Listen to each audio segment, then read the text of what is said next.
ഭയങ്കര കോളിളക്കമായി, നഗരം മുഴുവനും കോളിളക്കമായി.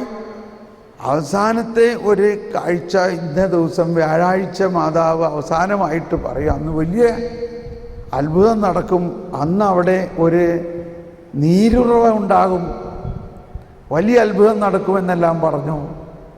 ജനം മുഴുവനും തടിച്ചുകൂടി. അവിടെ ചെന്നു എല്ലാവരും നോക്കി നിൽക്കുകയാണ്. അപ്പോൾ ബെർണാഡത്ത് മാതാവിനെ കാണുന്നതായിട്ട് അവർക്ക് മനസ്സിലാവുന്നുണ്ട്.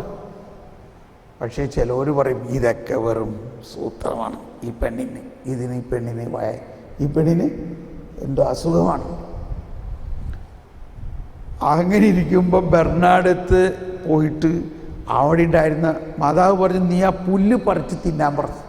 നീ ആ പുല്ല് പറിച്ച് മതിയായില്ലേ? എല്ലാവരും നോക്കുമ്പോൾ എന്താ, ഈ പെണ്ണ് പോയിട്ട് ആ പുല്ല് പറിച്ച് തിന്നാണ്.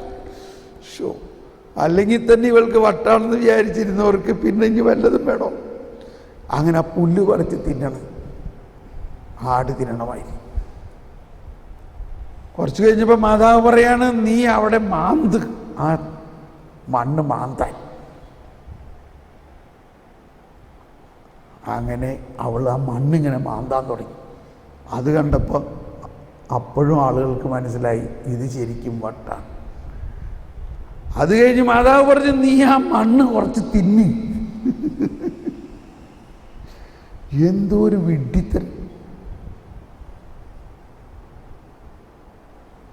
മാതാവ് പറഞ്ഞു, മണ്ണ് വാരി തിന്നെ. അവൾ ആ മണ്ണ് വാരി തിന്നു. അപ്പോഴേക്കും ബാക്കിയുള്ളവർ ഇതിനെ പിടിച്ചുകൊണ്ട് പോയി. അതിൻ്റെ അമ്മയും അമ്മായിയൊക്കെ ഉണ്ടായിരുന്നു. അവർ പറഞ്ഞു, മതി നീ മോളെ, നീ പോകാം. കാരണം ആളുകൾ ഭയങ്കര ബഹളാകാൻ പറഞ്ഞു. ഇതെന്ത് വട്ടാണ് ഈ കാണിക്കുന്നത്, മണ്ണ് വാരി തിന്നണം. അങ്ങനെ അവളെ അങ്ങ് അവഹേളിച്ചു. അവളെ ചപ്പും ചവറും പോലെയാക്കി. ഇതാണ് യഥാർത്ഥ കന്യാസ്ത്രീയുടെ ജീവിതം. മനസ്സിലാവുന്നുണ്ടോ? എന്ത് സംഭവിച്ചു അവിടെ? ഇനി അടുത്ത സീൻ കേട്ടോ. എല്ലാവരും അവിടെ നിന്ന് പോയി. ഒരാൾ ഇതിൻ്റെ എല്ലാം എന്തോ ഇതിൽ ഒരു നിഗൂഢതയുണ്ടെന്നുള്ള ഒരു ദൈവാരുളപ്പാട് കിട്ടിയ ഒരാൾ, 1-2 പേര് അവിടെ ഇരുന്നു. അവർക്ക് ഭയങ്കര പ്രയാസമായി. എൻ്റെ മേലൊക്കെ കോരിത്തരിക്കണം കേട്ടോ.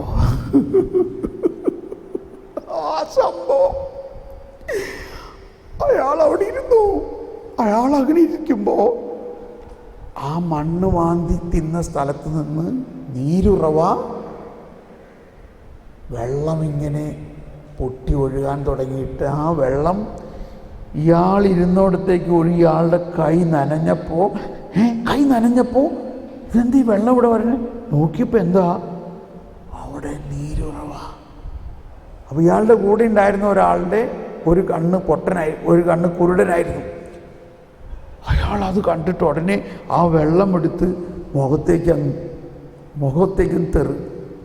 ഒഴിച്ചപ്പോൾ അപ്പോൾ തന്നെ ഇയാളുടെ കണ്ണ് തുറന്നു. Praise the Lord. അത്ഭുതം. എന്തിനു പറയണോ? ഈ പൊട്ടിപ്പെണ്ണാണെന്ന് പറഞ്ഞ് എല്ലാവരും അവഹേളിച്ച ആ സ്ഥലത്താണ് ഇന്നും ജനകോടികൾ വന്ന് ആ വെള്ളത്തിലൂടെ അത്ഭുതവും മാതാവിലുള്ള ദൈവത്തിൻ്റെ വിശ്വാസത്തിൻ്റെ വലിയ ഉറവയാവും. ഒന്നും അറിയില്ല എന്നുള്ള അവസ്ഥയിലാണ് നമ്മളിലേക്ക് ഒഴുകുന്നത്. നമുക്കൊന്നും അറിയില്ല. അതിൻ്റെ ലോജിക്ക് നമുക്ക് മനസ്സിലായില്ല. നമുക്കറിയാമെന്നുണ്ടെങ്കിൽ പിന്നെ ജ്ഞാനം നമുക്ക് വേണോ? ഇപ്പം നമുക്ക് ആദ്യം ഉണ്ടാകേണ്ട ഒരു ആശയം ഇതാണ്, ദൈവമേ, ഞാനൊന്നുമല്ല എന്ന് നിങ്ങളൊന്ന് സമ്മതിക്കും. ഞാനൊന്നും അല്ല. എനിക്കിത്രയും നാൾ കിട്ടിയിട്ടുള്ളതെല്ലാം ആകത്തുകയിൽ കൂട്ടിയാൽ ആ ജ്ഞാനത്തിൻ്റെ ഒരു തുള്ളി മാത്രമാണ്. എന്നാൽ ഇനി എനിക്ക് ലഭിക്കേണ്ടത് ഒരു കടലോളം ഉണ്ട്. What I know is a drop and what I do not know is an ocean എന്നാണ് പറയുന്നത്. അങ്ങനെ അങ്ങ് എളിമപ്പെടുകയും നമ്മുടെ അറിവ് ഒന്നുമല്ല, നമ്മുടെ ജ്ഞാനം ഒന്നുമല്ല. ഞാൻ 25 വർഷമായിട്ട് ഈ പരിശുദ്ധാത്മാവിനെ കുറിച്ചും ദൈവജ്ഞാനത്തെക്കുറിച്ചും എല്ലാം പഠിക്കുന്നതും പ്രഘോഷിക്കുന്നതുമാണ്. എന്നാൽ ഇപ്പോഴും എനിക്ക് 100% പറയാം, ഞാൻ ഒന്നുമല്ല, ഞാനൊന്നും പഠിച്ചിട്ടില്ല. എന്തോരം ഇനിയും അറിയാൻ കിടക്കണു. ഓ ദൈവമേ, ഓ ജ്ഞാനമേ, ആ പെട്ടി ഞങ്ങൾക്കായി തുറക്കണേ.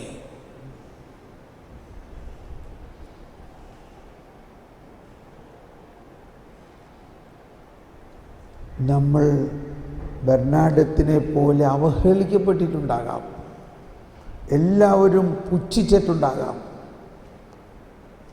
ഇതെല്ലാം ഈ സമർപ്പിത ജീവിതത്തിൻ്റെ അടിസ്ഥാനം. അങ്ങനെ സംഭവിച്ചാൽ മാത്രമേ നമ്മൾ ക്രിസ്തു കേന്ദ്രീകൃതമായ ജീവിതമാകുകയുള്ളൂ. കാരണം ക്രിസ്തു ദൈവം തന്നെയായ, യുഗങ്ങളുടെ രാജാവായ, ഏകദൈവമായ ക്രിസ്തു എല്ലാവരാലും നിന്ദിക്കപ്പെടുന്നതിനും അവഹേളിക്കപ്പെടുന്നതിനും തന്നെ വിട്ടുകൊടുത്തുകൊണ്ട് കണ്ടവരെല്ലാം മുഖം തിരിക്കുന്ന രീതിയിൽ വികൃതമാക്കപ്പെടുകയും ചെയ്ത ഒരവസ്ഥ.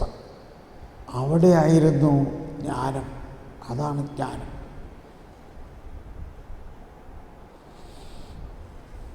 ദാഹിക്കുക.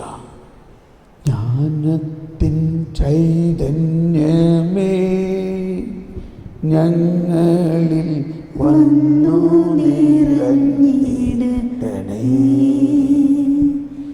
ദിവ്യമാം ദാനങ്ങളാൽ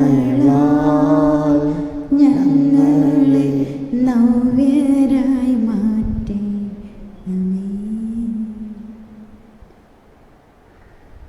നമുക്ക് ഈ സെഷൻ ഇവിടെ അവസാനിപ്പിക്കാം. പൂർണ്ണ മൗനതയിൽ അരമണിക്കൂർ ഇടവേളയാണ്. നമുക്ക് ചായ കുടിച്ച് 11 മണിക്ക് തിരിച്ചു വരാം.